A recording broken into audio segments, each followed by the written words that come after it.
So welcome to Spine Therapy 101.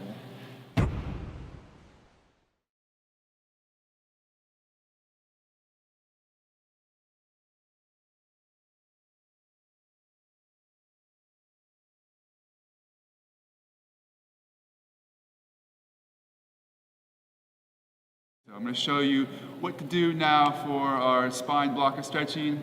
Before you work out, we're going to start with Superman and also a opposite of Superman, which is what, Justin? Hollow rock. Hollow rock. I love those names. All right. So one of the things is that I am definitely stretched out, which means my arms are not bent, my legs are not bent, the joints are straight. And I'm gonna go ahead and come up into a position and I will rock back and forth. Like me 1, 2, 3, 4. And I'm using, why I'm shaking, is that I need a core strength. So I'm using my core muscles right here to kind of rock me back and forth. People always ask, hey, how long you hold it?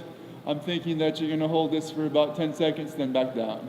So if you hold that Superman for about 3 times, we get a good, nice stretch right there. You can switch on and off between Superman and hollow rock. Come up, hold up, Superman. So welcome to the second part of this spine stretch. So we're going to focus on breathing. Yes, breathing is important. I've learned throughout the years is that there's different types of breathing, right? When we work out, and sometimes that we're stressed, even when we're not working out, we breathe a shallow breath, and basically your whole diaphragm does not get pushed up and down, so they call it chest breathing. So you get like halfway down here, then you let it back out. For a full breath, you come all the way down to the diaphragm, which is down here. So I'm fully, right here, fully expanded in my lower part of my chest cavity. Everything's nice and tight. Back down. When we hold our breath and lifts, this is the type of holding you want. So this is good practice, just to keep your spine stable. And this obviously is moving those small muscles too as I breathe in and out.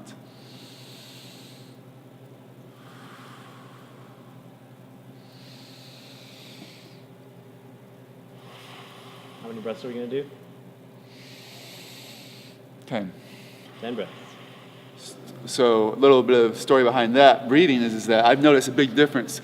So when I first started lifting, I would just take, and now my chest is really tight, but nothing down here is tight. And it really, so below the chest really was just like a vacuum sack, or a sack full of vacuum, nothing. So it could collapse very easily, right? And that's one of the lessons that I learned is that once you tweak your lower back, you're like, whoa, wait a minute, I need to push that air all the way down. And so just breathing, listen, singers do this, athletes do this, people that meditate do this. The diaphragm breathing is one of the more major things you can change as far as if you feel like you're not having very stable core or just in general to relax your body as well. All right, the third part of the warm-up for the T-spine or thoracic spine mobility things is the boat sit. You may be familiar with this from yoga. The reason we're doing the boat sit, or a half boat, is because of its similar spinal positioning to deadlift, to any kind of lift overhead. You have to have good alignment to do the boat sit, which has relatively low loads, as well as a heavy deadlift. So the ideal boat sit. All right, so externally rotated shoulders, pinching the shoulder blades together, feet are up, all half. I'm gonna hold this for 20, 30 seconds, as long as I got it.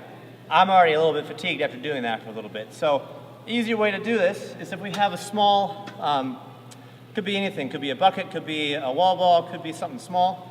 Place my feet up on that, just to let myself get into a proper position. I'm gonna be focusing not so much on keeping the legs up, but I get in that externally rotated shoulder position, nice flat back, and I'm gonna lead in at an angle.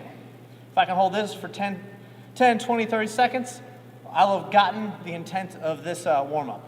Now, if I wanna make it a little bit easier still, feet will be on the ground.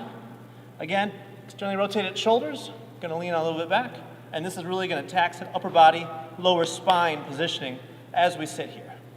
So in the spine smash, you're gonna go ahead, give yourself a hug. You guys have had a long, hard day of work.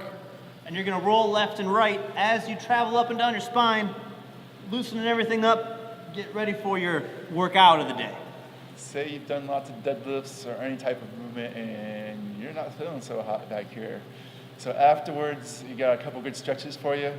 So this one we're gonna go ahead and call a cross, where you're going to lay flat on the ground, arms out. I'll get somewhat straight for you.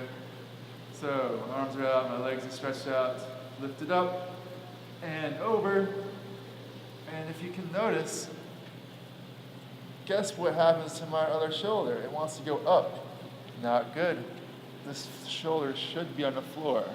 So some of us folks might need some help. And this is why I have the kettlebell right here. You can use a kettlebell, you can use a weight. It's all fun. Again, I'm coming up. Oh my God. And turn your head the other direction. Now, this is the life. So I'm just hanging out here. I want to raise up my foot that I have crossed over my body as high as I can. Again, have some help keeping my shoulder down. Really, I can feel it stretching out that spine down there. And this is good. You can hold this for 15 to 30 seconds.